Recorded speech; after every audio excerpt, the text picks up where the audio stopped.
দর্শক, এই মুহূর্তে বার্ন ইনস্টিটিউটে আছেন আমাদের সহকর্মী সুমাইয়া খান। আমরা তার কাছ থেকে জানবো সেখানকার সর্বশেষ পরিস্থিতি। সুমাইয়া। ধন্যবাদ লোকনা, আমাকে আপনার সঙ্গে যুক্ত করার জন্য। উত্তরায় মাইলস্টোন কলেজে বিমান বিধ্বস্তের ঘটনায় এখন পর্যন্ত কিন্তু 57 জন রোগী হাসপাতালে ভর্তি আছেন। এর মধ্যে কিন্তু 45 জন রোগী কিন্তু এই জাতীয় বার্ন ইনস্টিটিউটে ভর্তি আছেন।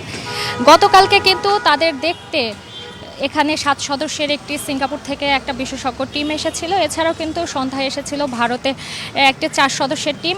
তারা কিন্তু সকালে অনেক গোপনীয়তার সাথে এই হাসপাতাল পরিদর্শনে এসেছিল এবং সিঙ্গাপুর থেকে আসা যে টিমটা তারাও কিন্তু সকালে এসেছে এই হাসপাতাল পরিদর্শনে এবং তারা কিন্তু এখন পর্যন্ত এই হাসপাতালে কয়েক দফা বৈঠক করেছেন।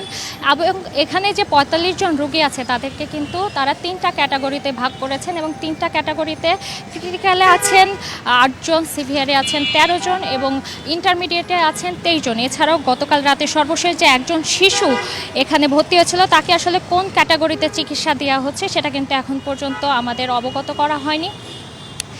তো এই চিকিৎসক ছাড়াও 7 সদস্যের একটি বিশেষায়িত টিম কিন্তু বিকেলে চীন থেকে এসে এই হাসপাতালে দেখা করার কথা আছে এবং এই যে বার্ন ইনস্টিটিউটে যে রোগীরা ভর্তি আছেন তাদেরকে কিন্তু সেবা দেওয়ার জন্য তারা সর্বদা প্রস্তুত আছেন।